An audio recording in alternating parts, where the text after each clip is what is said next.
ce soir, nous allons rester même dans le domaine que les dons spirituels ont parlé. Il s'agissait de la souffrance, de l'épreuve, de choses difficiles dont nous pouvons être amenés à affronter. Et quelle plus grande souffrance que la croix. Quelle plus grande agonie, celle de la croix de Jésus crucifié entre ciel et terre, lui qui n'avait rien fait. Quelle plus grande injustice que celui qui n'avait commis aucune faute et en qui on ne trouvait aucune faute a dû payer le prix, le plus grand des prix, celui de sa vie, en souffrant à la croix. Et je crois que ce texte, même si nous le connaissons bien, est toujours fort d'enseignement. Et ce soir, on va s'arrêter sur une notion, et je l'ai intitulée ainsi, « Veiller ou prier ». Et j'ai annoté mon titre, « Ou l'impérieuse nécessité de se préparer dans la prière, avant, pendant et après l'épreuve ». Amen. Alors on va lire ce texte, Matthieu 26, à partir du verset 36. Et je le crois, si on parle de avant, pendant et après, cela doit parler normalement à tout le monde. Parce que même celui qui n'est pas éprouvé ce soir, il est appelé aussi à veiller et prier. Pourquoi ? Parce que nous allons le voir, le développer dans le message. Je crois que la meilleure façon de se préparer aux épreuves, c'est de le faire dans la prière. Alors nous lisons ce texte, Matthieu 26, 36. Là-dessus, Jésus alla avec eux dans un lieu appelé Gethsémane. Et il dit aux disciples, « Asseyez-vous ici pendant que je m'éloignerai pour prier. » Il prit avec lui Pierre et les deux fils de Zébédée, et il commença à éprouver de la tristesse et des angoisses. Il leur dit alors, « Mon âme est triste jusqu'à la mort. Restez ici et veillez avec moi. » Puis, ayant fait quelques pas en avant, il se jeta sur sa face et pria ainsi, « Mon Père, s'il est possible que cette coupe s'éloigne de moi. Toutefois, non pas ce que je veux, mais ce que tu veux. » Et il vint vers les disciples qu'il trouva endormis. Il dit à Pierre, « Vous n'avez donc pu veiller 1 heure avec moi ? Veillez et priez afin que vous ne tombiez pas dans la tentation. L'esprit est bien disposé, mais la chair est faible. » Il s'éloigna une seconde fois et pria ainsi, « Mon Père, s'il n'est pas possible que cette coupe s'éloigne de moi sans que je la boive, que ta volonté soit faite. » Il revint et les trouva encore endormis, car leurs yeux étaient appesantis. Il les quitta et s'éloignant, il pria pour la 3e fois, répétant les mêmes paroles. Puis il alla vers ses disciples et leur dit, « Vous dormez maintenant et vous vous reposez. Voici l'heure est proche et le Fils de l'homme est livré aux mains des pécheurs. Levez-vous, allons, voici celui qui me livre s'approche. Amen. » Et dans ce texte, Jésus va faire cet ordre de veiller et de prier. L'ordre va se transformer même à un moment donné en blâme qui s'adresse à l'apôtre Pierre et qui lui dit de veiller, de prier afin de ne pas tomber dans la tentation. Et on retrouve finalement cette notion de la tentation tout le long du texte, parce que même si vous regardez l'heure qui arrive à la fin, et pourrait même être liée à l'heure de la tentation. Et je vais m'expliquer parce que dans le terme qui est utilisé dans le texte, le mot tentation, c'est le mot pyrasmos en grec, qui dans un sens large signifie épreuve. Vous le retrouvez dans d'autres textes des Écritures lorsqu'il est question d'être éprouvé, lorsqu'il est question de passer par un temps difficile, lorsqu'il est question d'entrer dans des vallées de désert. Ce même terme est utilisé, ce terme de pyrasmos, être éprouvé. Et on comprend que ce temps où Jésus est dans le jardin est un temps d'épreuve. Regardez les termes qui sont utilisés. Jésus lui-même va dire que mon âme est triste jusqu'à la mort. On comprend l'agonie qui se sent, c'est comme palpable. On sent que Jésus, là, dans le jardin, et il voit très bien que la croix arrive. Et moi, je le crois, ce n'est pas l'image et l'idée d'être crucifié qui fait peur à Jésus, mais c'est de se dire qu'il va porter les péchés de l'humanité. Lui, Dieu ayant revêtu l'humanité, lui qui est sans péché de toute éternité existant, se dit « mais je vais devoir porter le péché de l'humanité ». Et l'idée de vivre ce supplice, plus profond qu'un simple supplice corporel de la croix, Jésus est attristé et entre dans ce jardin, se réfugie dans une intimité avec 3 disciples. Et il leur demande, et regardez, il ne leur dit pas « priez pour moi », il ne leur dit pas non plus « priez parce que vous allez être tentés », mais il leur dit « veillez avec moi ». Parce que ce temps d'épreuve, c'est aussi le temps d'épreuve de Jésus dans ce moment-là. Il est éprouvé en lui-même. Et l'auteur de l'Épître aux Hébreux va même nous dire que Jésus a été éprouvé.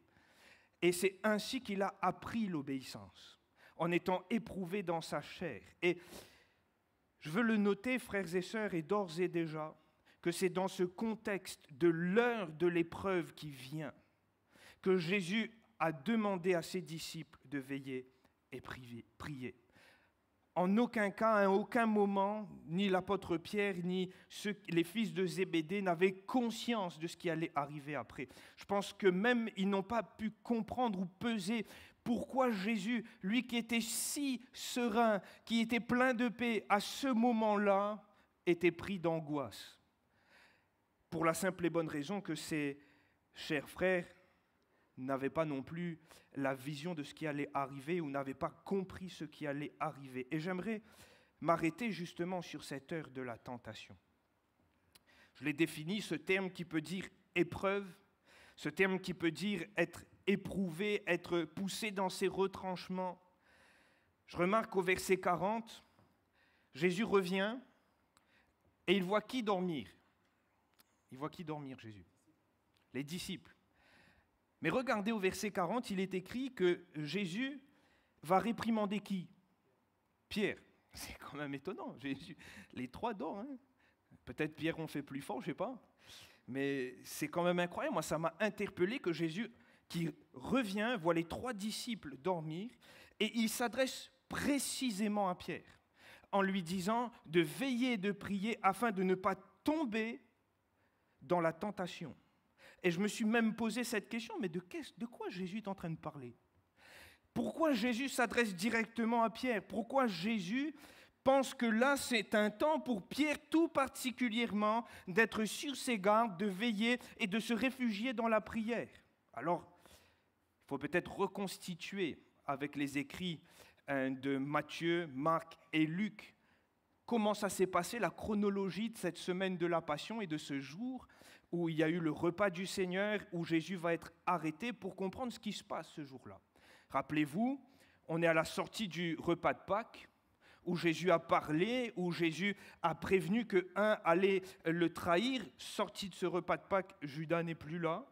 Mais dans ce même repas de Pâques, ce qui est intéressant de voir, c'est la discussion aussi qui anime les disciples.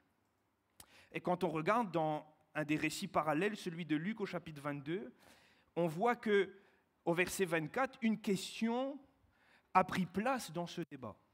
Et autour de cette table, alors qu'ils partagent le repas de Pâques, c'est la question de celui qui devait être estimé le plus grand. C'est fou, hein? On est en train de manger à table avec Jésus, lui qui a su prendre le vêtement de l'esclave pour laver les pieds des disciples, mais il y a une question qui fait là débat, celle de qui devrait être estimé le plus grand. Alors, je ne sais pas qui vous aurait répondu, si c'est Jean, si c'est Pierre, je ne sais pas comment nous on aurait géré ce débat, mais ce qui est sûr, c'est que toujours dans cette même dynamique de ce débat, l'apôtre Pierre va faire une révélation et une parole. Il va dire à Jésus, je suis prêt à aller avec toi en prison et à la mort. Et ça, c'est au verset 33 du chapitre 22 de Luc. Et même lorsque Jésus va dire à Pierre qu'il allait le renier, et ça se situe juste avant notre lecture de Matthieu 26, au verset 33 et 34, Pierre va dire, quand il me faudrait mourir avec toi, je ne te renierai pas. Et on comprend finalement l'apôtre Pierre, on comprend la mentalité qui anime. L'apôtre Pierre est convaincu d'une chose, il aime son maître, il aime Jésus, il aime son Seigneur, et il est hors de question, un, que Jésus meure, et deux, qu'il le renie. Il se positionne, et moi je crois même que dans ce débat, l'apôtre Pierre, il a participé comme tous les disciples, et quand il répond, mais même si tous t'abandonneraient, c'est à l'image, tous les autres, mais moi je ne t'abandonnerai jamais, Seigneur. Moi je suis fidèle, moi je suis à fond, moi je te suis. Si tout le monde t'abandonne, moi non. je t'abandonnerai jamais. Et ce même apôtre Pierre, dans le jardin, Jésus va lui dire, Pierre, veille, prie, afin de ne pas tomber en tentation. Pourquoi ? Parce que Pierre ne savait pas que, alors que Jésus était en train de se préparer dans la prière, alors qu'à la fin de ce temps et de ces versets, que Jésus sort de ce jardin prêt, Pierre, lui, sort de ce jardin prêt à tomber. Pourquoi ? Parce que juste après, alors qu'il y a l'arrestation de Jésus, Pierre va renier 3 fois Jésus. Lui-même, qui avait vécu ce temps de communion et d'intimité avec Jésus, où Jésus lui a demandé de prier, d'être avec lui, de veiller, alors que Jésus lui a même dit, Pierre, toi-même tu devrais veiller et prier afin de ne pas tomber. Et Jésus savait ce qui allait se passer. Mais Pierre, dans ses retranchements, pensant finalement être suffisant à lui-même, confiant dans son zèle, il va dormir, il ne va pas prendre garde à ce que Jésus va lui dire. Et lorsque l'heure de la tentation arrive pour Pierre, si Jésus était prêt, lui, il était prêt à la chute et à tomber. Et quelle chute! Après tant de temps, être aussi près de Jésus, avoir attesté de choses si merveilleuses concernant Jésus, avoir dit à Jésus à plusieurs reprises, mais non, même si tout le monde t'abandonne, moi je ne t'abandonnerai pas. Ben, les autres, ils n'ont pas abandonné Jésus. Ils se sont enfuis, mais personne n'a renié Jésus si ce n'est Pierre. Et lui qui fait finalement la plus grande des chutes. Pourquoi ? Parce que Pierre n'était pas prêt lorsque le moment d'épreuve est arrivé. Jésus lui avait dit, veille, prie, prépare-toi Pierre. Mais il n'a pas tenu garde aux paroles de Jésus. Et frères et sœurs, parfois nous agissons de la même façon que Pierre, confiants dans nos forces et dans notre propre zèle. On néglige l'aspect de la prière. On diminue, on devient un peu moins zélé dans nos temps de prière. On les raccourcit, ça commençait à 1 heure. Après 1 heure, le compte était rond, on a fait 55. Après de 55, c'est passé à 30. Et maintenant, peut-être que c'est arrivé à 5 minutes. Pourquoi ? Parce que finalement, on est négligent, il n'y a rien qui arrive. Tout va bien. Et mettez-vous à la place de Pierre, Jésus à côté. Qu'est-ce qui peut arriver à Pierre ? Même quand il y a eu la tempête, Jésus était dans la barque, ils se sont affolés, Jésus a dit « Homme de peu de foi ». Là, il n'a rien à craindre, Jésus est là, Jésus est dans le jardin, il prie là. Un jet de pierre, il est devant. Et l'apôtre Pierre n'a pas été soucieux de cet avertissement, de ce blâme que Jésus a dit. Mes frères et sœurs, moi je le crois que c'est aussi là un avertissement pour nous. Au-delà de l'apôtre Pierre, mais pour chacun d'entre nous, Jésus nous appelle à être sur nos gardes dans la prière. Parce que nous ne connaissons pas quand viendra l'heure du pyrasmos, de l'épreuve, là où nous allons être tentés. Ça peut être dans notre chair, mais éprouvé aussi dans notre santé, dans une situation particulière. Nous ne savons pas ces choses. Alors nous avons besoin de veiller et prier. S'il est question de l'heure de la tentation pour Pierre, il est question aussi de l'heure de l'épreuve pour Jésus.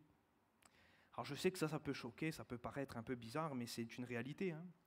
Quand il est écrit qu'il commença à éprouver de la tristesse et des angoisses, au point de dire « mon âme est triste jusqu'à en mourir », frères et sœurs, si ça, c'est pas être éprouvé, je ne sais pas. Je ne sais pas si vous avez déjà ressenti ces choses, ou ce n'est pas juste une tristesse passagère, c'est au plus profond de l'être. On ne peut pas définir avec des mots ou avec quelques images, c'est véritablement au plus profond de son être, où Jésus est attristé, angoissé, inquiet. Le supplice de la croix fait peur. Les souffrances qu'il va devoir endurer, et il sait très bien, et regardez dans la prière qui est un peu plus listée avec un peu plus d'exhaustivité dans les autres évangiles, vous allez voir que Jésus va dire « Mais Père, glorifie ton Fils ». Pourquoi ? Parce qu'il il a ce souci de se dire, Seigneur, mais je vais porter le péché de l'humanité. Moi qui est saint et toi qui es saint. Il est conscient de cette séparation qui va devoir y avoir lieu dans ce lieu du crâne, là où Jésus va être crucifié. Il y a forcément un moment donné de séparation. Il sait qu'il va devoir aller au séjour des morts. Il sait ces choses. Il sait que c'est prévu qu'il en sorte victorieux. Mais à ce moment-là, pleinement Dieu et pleinement homme, Jésus est angoissé. Et il y a de quoi, frères et sœurs? Il y a de quoi. Et c'est pourquoi Jésus, alors que l'angoisse vient, que l'heure de l'épreuve arrive, alors qu'il y a cette pression comme une chape de plomb sur ses épaules qui le pousse sur ses genoux, Jésus se réfugie dans la prière. Jésus se retire, il prend quelques disciples et il va leur dire « Veillez avec moi ». Pourquoi? Parce que Jésus sait très bien que dans ce temps d'épreuve, ce temps de difficulté, il a besoin de se retrouver dans la prière. Il a besoin de chercher ses forces dans le Seigneur. Il a besoin d'aller dans un temps d'intimité avec son Père et de répandre son cœur. Mon frère, ma sœur, j'aimerais te le dire ce soir. Dans les temps où tu es éprouvé, ce n'est pas avec les autres qu'il faut se répandre, c'est avec le Seigneur.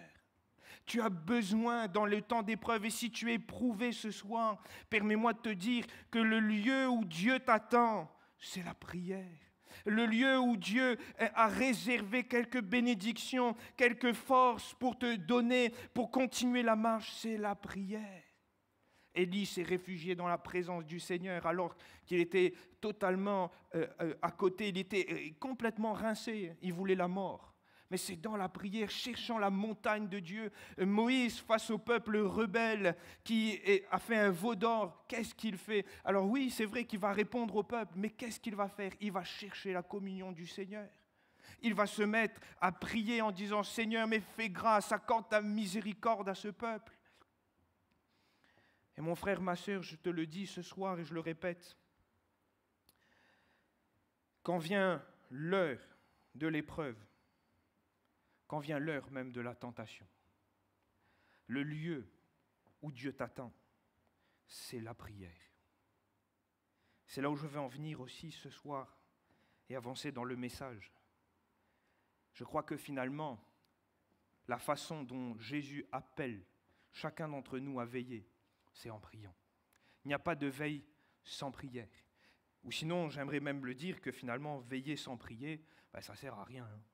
Ce serait à l'image que vous mettez un guetteur sur une tour de guet, mais il est sur la tour, mais il n'a pas d'arme, pas de cuirasse, pas d'arc et rien pour signaler. Vous savez, franchement, c'est bien, il est posté sur une tour de guet, mais ça ne sert à rien. Et de la même façon, c'est comme si on avait une alarme ici à Saint-Louis, mais que ça ne sonnait pas, que ce n'était pas branché, on a juste les capteurs.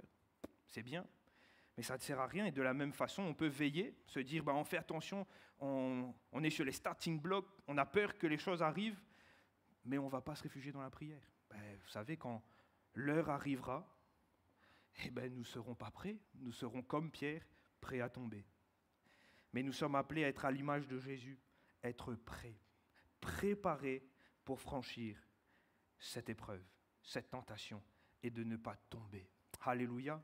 Alors j'aimerais voir avec vous et développer finalement maintenant la prière comme la veille que le Seigneur nous demande d'avoir. Dans quel but? Premièrement, on le voit, et c'est ce que Jésus va dire à l'apôtre Pierre, afin de ne pas tomber dans la tentation. Jésus blâme Pierre de s'être endormi. Il lui dit qu'il est important de veiller et prier. Mais Jésus, remarquez ce qu'il va dire, il ne dit pas « afin de ne pas être tenté ». Ce n'est pas ce qui est écrit. Jésus ne dit pas « Pierre, veille et prie afin de ne pas être tenté ». Je vais dire dans d'autres termes, Jésus ne dirait même pas à l'apôtre Pierre « veille et prie, passe du temps dans la prière afin de ne pas être éprouvé ». Jésus ne dit pas ça. Jésus, il dit à Pierre afin de ne pas tomber dans la tentation. Et c'est très simple à comprendre parce que vivre un temps d'épreuve ou un temps de tentation, c'est un fait. Tomber dans la tentation, c'est y céder. Et lorsque on tombe, c'est qu'on s'est écroulé, c'est qu'on a échoué, c'est qu'on n'a pas réussi à vaincre. Si c'est une tentation de la chair, c'est qu'on a cédé à cette tentation de la chair. Si c'est une épreuve, c'est que, comme on l'a entendu la semaine dernière, que peut-être nous avons arrêté la course à cause d'une épreuve. Pourquoi ? Parce que cela était trop difficile pour nous et plutôt que réussir, nous sommes tombés.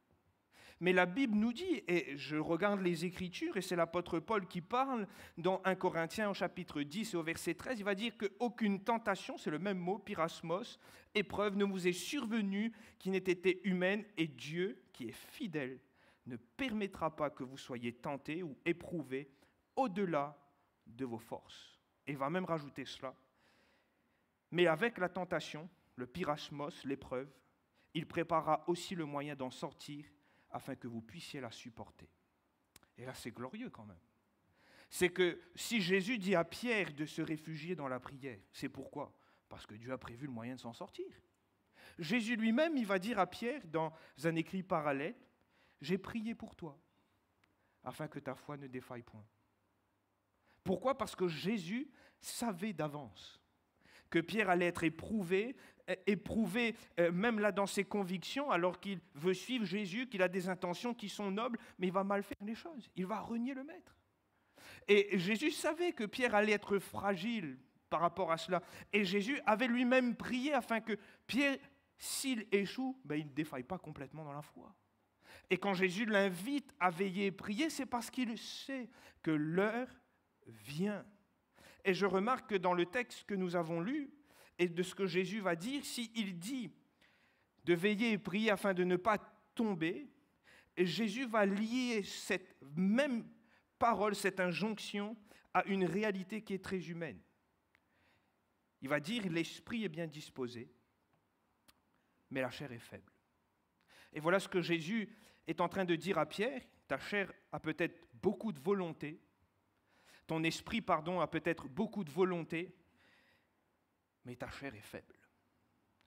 Et je note que dans le contexte, ça se colle tellement bien à l'apôtre Pierre. Ça colle tellement bien à ce personnage. Pourquoi ? Parce qu'il avait dans son cœur, et je l'ai lu tout à l'heure, toutes les bonnes dispositions pour suivre Jésus. Jamais je t'abandonne, Seigneur. Si tout le monde viendra t'abandonner, moi, jamais. Il faut mourir, je meurs. S'il faut aller en prison, j'irai en prison. Seigneur, jamais, toi et moi, jamais on nous séparera. Et pourtant, la preuve, c'est que toutes les bonnes dispositions de l'apôtre Pierre, ça n'a pas tenu longtemps. Lorsque l'heure vient où Pierre est éprouvé, les bonnes dispositions de l'esprit ont laissé place à la faiblesse de la chair. Et si à 3 reprises, Jésus a vu qu'il dormait, à 3 reprises, l'apôtre Pierre s'est retrouvé en train de renier Jésus. Alors je ne fais pas de lien, ne faites pas de lien avec ces 3-3, mais c'est quand même étonnant de voir l'apôtre Pierre, lui qui avait toutes les bonnes dispositions, échouer. Et moi je le note, frères et sœurs, si Jésus nous dit, et c'est là où c'est intéressant dans l'enseignement de ce que Jésus va dire à Pierre, pourquoi veiller et prier pour ne pas tomber ? Parce que la meilleure des solutions et des meilleures veilles qui se situent dans la prière, et pour en sortir vainqueur, il s'agit de venir dans la prière, de prendre conscience de sa faiblesse. Ma chair est faible. De prendre conscience que si l'épreuve vient, je ne m'en sortirai pas vainqueur. Par mes propres forces, par ma propre puissance ou avec mon zèle, je n'y arriverai pas. Mais Seigneur, je prends conscience que finalement mes ressources charnelles sont bien faibles. Alors je viens me réfugier dans la prière. Je viens chercher le Seigneur parce que c'est lui qui peut m'offrir les armes nécessaires pour sortir vainqueur de l'épreuve. Et Jésus est en train de dire à Pierre cela. Tu as besoin de veiller et prier afin de ne pas tomber. Pourquoi ? Parce que ta chair est faible. Et si tu reconnais la faiblesse de ta chair et que tu t'approches de celui qui peut te donner les armes nécessaires pour vaincre et pour sortir victorieux, alors tu seras victorieux. Et mon frère, ma sœur, de la même façon, il est bon pour nous de comprendre ce soir pourquoi veiller et prier. Que ce soit dans un temps d'épreuve ou aujourd'hui où nous ne sommes pas éprouvés, pour la simple et bonne raison que quand vient l'épreuve, nous avons besoin de ressources célestes. les ressources terrestres n'auront pas suffisamment tout le potentiel et les facultés pour nous permettre de sortir victorieux. Nous avons besoin de Dieu. Et il faut le comprendre. Jésus lui-même, l'exemple parfait, éprouvé dans sa chair, se réfugie où? Près de Dieu, son Père. Lui-même. Lui, l'exemple par excellence, nous montre que quand vient ces temps d'angoisse, quand vient le supplice de la croix, ce n'est pas dans ses ressources qu'il tire sa force, c'est dans le Père. Ce n'est pas dans sa propre. Et pourtant, on aurait pu dire, Jésus, mais tu as fait des miracles, tu as marché sur les eaux. Là, la croix, ça te fait peur. Eh oui, mais Jésus, sentant cette heure qui s'approche, sentant le poids de la croix venir comme sur ses épaules, Jésus se réfugie dans la prière. C'est ainsi qu'il veille et c'est ainsi qu'il se prépare. Mon frère, ma sœur, tu as peut-être besoin ce soir de revenir à la prière. Je l'ai dit tout à l'heure, mais je le réitère et je le redis. Notre veille sera d'aucune utilité si nous ne le faisons pas dans la prière. Nous avons besoin, afin d'être prêts, quelles que soient les situations, de pouvoir prendre le temps de passer un moment d'intimité avec notre Père. C'est là où nous sortons nos ressources. Alléluia. Je remarque que s'il est question pour Jésus de veiller, de prier afin de ne pas tomber quand viendra la tentation, l'épreuve, Jésus se réfugie, veille et prie pour une autre chose qui est tout à fait profonde et qui nous est aussi là à titre d'exemple pour chacun, c'est que Jésus va chercher, va vouloir saisir la volonté de Dieu.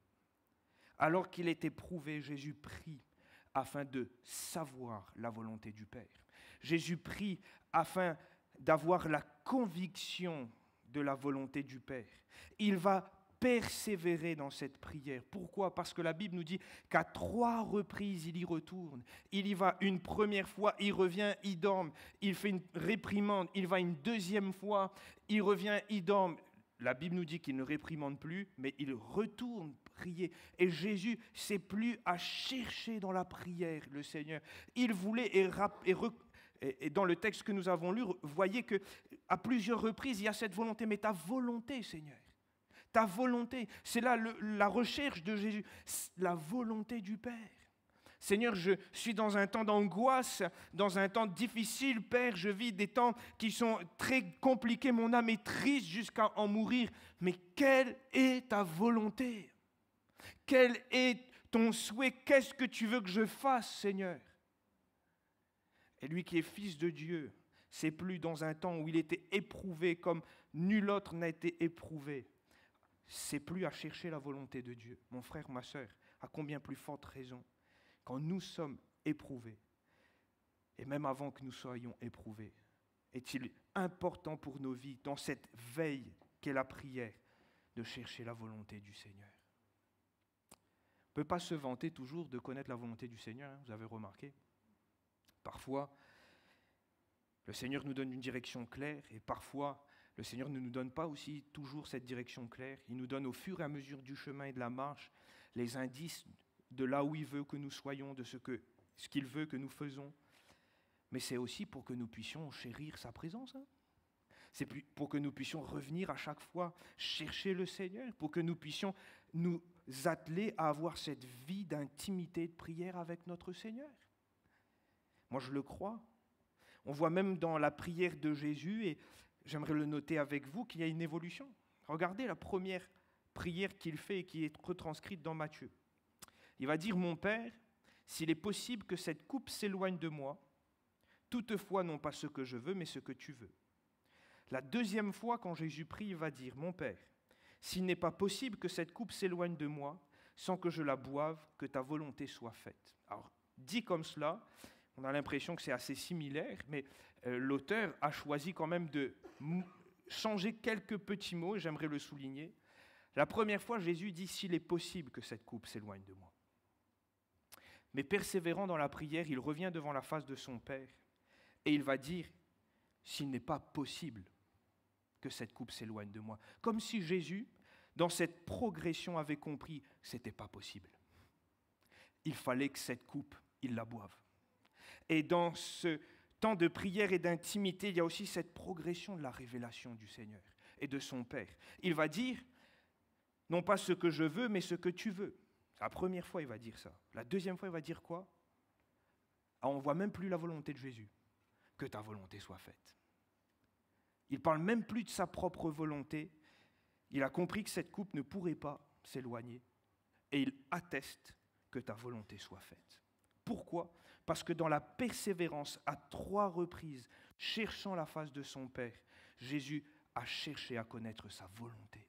C'était son souhait. Il voulait savoir ce que le Père lui demandait de faire, avoir cette conviction. Et quand il prie, on voit cette progression de la révélation et de la compréhension. Et même s'il est éprouvé, parce que là, dans ce temps d'angoisse, Jésus comprend que de toute façon, il n'y a pas d'autre alternative, il n'y a pas d'autre possibilité. Il faudra aller à la croix, il faudra boire cette coupe de douleur et de souffrance. Il n'y a pas d'autre choix. Mais Jésus a tellement le souhait et la volonté de faire ce que le Père veut. Il comprend, ce n'est pas possible que ta volonté soit faite, Seigneur. Et mon frère, ma sœur, je crois que c'est là aussi pourquoi le Seigneur nous demande de veiller et prier. Avant que l'épreuve s'abat sur nos vies, pendant que l'épreuve s'abat sur nos vies, parce que nous avons besoin de connaître la volonté de Dieu. Dans ces temps où nous sommes éprouvés, dans ces temps où nous recherchons le Seigneur, avec sincérité et persévérance comme l'a fait Jésus, nous avons besoin aussi de comprendre davantage ce que Dieu veut, de courber notre volonté à la sienne, de savoir commencer nos prières peut-être en disant « Seigneur, non pas ce que je veux, mais je veux quand même, mais ce que tu veux ». Et de finir par dire « Seigneur, que ta volonté soit faite », même si ça me déplaît, même si ça ne me plaît pas dans ma chair. Imaginez-vous l'apôtre Paul qui a guéri des gens et qui est éprouvé dans sa chair. Pensez que c'était la volonté de l'apôtre Paul de garder les chartes dans la chair? Non, il voulait que ça se retire, il a prié 3 fois quand même. Il y avait cette volonté de l'apôtre Paul de voir que le Seigneur agisse et tende sa main, mais à un moment donné, il courbe sa volonté. Il va dire, ok, Seigneur, ta grâce me suffit, c'est ce que tu me dis, ok, je vais le prendre. Et bien des années plus tard, quand il écrit sa lettre, il va dire, c'était pour pas que je m'enfle d'orgueil. Mais à ce moment-là, il a compris, dans cette persévérance à chercher le Père pendant l'épreuve, à veiller dans la prière afin de ne pas tomber, il a aussi cherché la volonté de Dieu. Et Dieu s'est révélé. Moi, je le crois, frères et sœurs. Si nous cherchons sincèrement, avec persévérance, Dieu se révélera à nos cœurs. Dieu nous fera connaître ses voies. Et Dieu se révélera clairement dans les situations. Mais nous devons chercher, veiller dans la prière, le faire avec persévérance comme Jésus. Même si tout le monde nous abandonne dans la prière, à l'image des disciples, de dire « Seigneur, je veux connaître ta volonté. » Alléluia. J'avance et j'arrive presque à la fin de mon message. S'il a fallu veiller et prier pour ne pas tomber, pour ne pas échouer, ne pas rater l'épreuve, s'il a fallu pour Jésus même prier pour être sûr de la volonté du Père. Il la connaissait déjà, mais il avait besoin que le Seigneur lui le rappelle d'une façon claire, précise. Nous avons besoin aussi de veiller et prier parce que c'est là aussi où le Seigneur nous fortifie. Alléluia. Dans le texte que nous avons lu, il n'est pas fait mention de cela, mais on peut le mettre en parallèle sans écorcher les Écritures, avec le même texte dans Luc 22, qui nous dit qu'à un moment donné, dans ce temps de prière, manifestation puissante et divine céleste, un ange va venir, va apparaître du ciel pour fortifier Jésus. Et je crois que dans ces temps d'intimité, le Seigneur, d'une façon surnaturelle, est aussi capable de renouveler nos forces. Dans ces temps où peut-être nous sommes éprouvés, mais que nous acceptons de chercher le Seigneur dans la prière, de se dire, mais là j'ai besoin, mon âme aussi est triste, Seigneur, je suis éprouvé, poussé dans mes retranchements, mais je comprends que c'est dans la prière que tu m'appelles à te rechercher. Je vais le faire, Seigneur, je veux chercher ta volonté, je veux faire taire ma volonté, je suis prêt à accepter tes plans, Seigneur. Et je crois que dans ce temps de recherche sincère, persévérante, le Seigneur est aussi celui qui, du haut de son ciel de gloire, sait nous fortifier d'une manière céleste, divine et puissante, non pas une force qui vient de la terre ou des hommes, mais une force qui vient du ciel. Rappelez-vous ce que j'ai dit tout à l'heure, venir, c'est aussi reconnaître notre faiblesse, C'est pour cela que nous venons et nous sommes conscients que nous sommes faibles. Dans le temps de prière, le Seigneur nous donne les forces surnaturelles pour sortir, vaincre ou rester dans cette épreuve, mais d'une façon en étant fortifié par le Seigneur. Alléluia. Et moi, je le crois que dans ce temps difficile où Jésus avait son âme triste, où Jésus était dans un temps d'angoisse, remarquez qu'à la fin de ce texte, on a l'impression que ce n'est plus du tout le même visage de Jésus. Celui qui était angoissé, celui qui était triste, comme courbé par la pression de la croix, à la toute fin, il va répondre aux disciples, « Mais vous dormez ? Reposez-vous. L'heure est venue. » Et il s'en va directement pour être arrêté. Il n'y a plus de crainte, il n'y a plus d'angoisse, il y a comme une paix qui l'anime. Il est sûr et certain de faire la volonté du Seigneur. Et moi, je le crois, il a reçu les forces nécessaires pour aller affronter cette croix.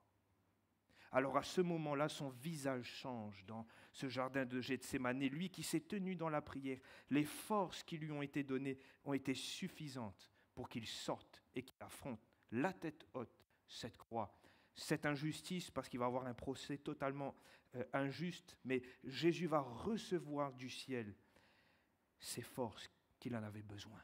Alléluia. Et de la même façon, moi je le crois que le Seigneur est capable, même quand nous sommes éprouvés, si nous venons le chercher, reconnaissant nos faiblesses, avec sincérité, persévérance, cherchant sa volonté et non la nôtre, le Seigneur est aussi capable de nous fortifier. Et bien plus, je note que pour nous, peuple de la Nouvelle Alliance, après que Jésus ait été crucifié et mort à la croix, parce qu'il fallait que Jésus s'en aille, nous dit l'Écriture, l'apôtre Paul peut écrire cela pour nous, que dans nos faiblesses, dans Romains 8 au verset 26, l'Esprit nous aide dans nos faiblesses, quand nous reconnaissons que nous sommes faibles. À l'image, rappelez-vous ce que Jésus a dit, ta chair est faible, Pierre, tu as besoin de veiller et prier. Quand nous reconnaissons et quand nous sommes faibles, que nous venons dans la présence du Seigneur, l'Esprit nous aide dans notre faiblesse, car nous ne savons même plus ce qu'il faut demander dans nos prières, mais l'Esprit lui-même intercède par des soupirs inexprimables, et celui qui sonde les cœurs connaît quelle est la pensée de l'Esprit, parce que c'est selon Dieu qu'il intercède en faveur des saints. Alléluia. Et moi je note que quand nous venons dans la présence de Dieu, dans cette sincérité, cette persévérance et dans la recherche de sa volonté, la personne même de l'Esprit est présente afin de nous aider dans la faiblesse. Alléluia. Mais il nous faut venir dans ce lieu, il nous faut reconnaître notre faiblesse, il nous faut accepter d'avoir besoin du secours de Dieu, il nous faut aussi courber notre volonté à la sienne. Alors l'Esprit se saisit, agit, nous aide et intercède à notre place. Parce que lui sait ce que Dieu veut. Alléluia. Alors j'arrive au terme du message et avant de conclure, frères et sœurs, on pourrait jeter la pierre, sans faire de jeu de mots à Pierre et aux autres, parce qu'ils ont dormi, parce qu'ils se sont assoupis. On pourrait dire quand même, Jésus a dit, oh, veille et priez avec moi. Ah, moi, je n'aurais pas dormi. Hein. On peut dire ça. Mais quand vous regardez dans les circonstances, c'est tout à fait légitime pour ces disciples de s'endormir. Pourquoi ? L'heure est tardive. Ils viennent de manger le repas de Pâques et le repas s'est fait sur le tard. Il y a eu toute la préparation qui a été faite. Il y a eu toute cette semaine de la Passion qui a été chargée, compliquée. Il y a toutes les raisons pour dormir. De la même façon, frères et sœurs, dans nos vies, nous avons aussi toutes les raisons parfois de se refroidir dans la vie de prière. Ah, les circonstances sont difficiles, frère. Frère, quand je rentre chez moi, j'ai du mal à prier, c'est compliqué. Il y a comme un combat, Seigneur. Mais frère, quand tu vois, là je vis par un moment, je ne sais même plus quoi dire au Seigneur. Il y a tellement de raisons et tellement de choses qui peuvent paraître tout à fait légitimes pour nous refroidir dans la prière. Mes frères, sœurs, je le dis, si nous ne veillons pas, que ferons-nous lorsque l'heure sera venue ? Qu'allons-nous faire lorsque l'épreuve, la tentation va frapper à la porte ? Si nous ne préparons pas dans la prière, si nous ne sommes pas prêts, et quand nous sommes éprouvés, si nous ne venons pas chercher nos forces, frères et sœurs, nous allons faire quoi ? On va combattre la chair et le sang ? On va aller combattre les gens, les hommes ? Qu'est-ce qu'on va faire? On va quitter l'Église, on va abandonner la foi? On a besoin de trouver refuge dans la prière. C'est comme cela que le Seigneur a voulu l'enseigner aux disciples.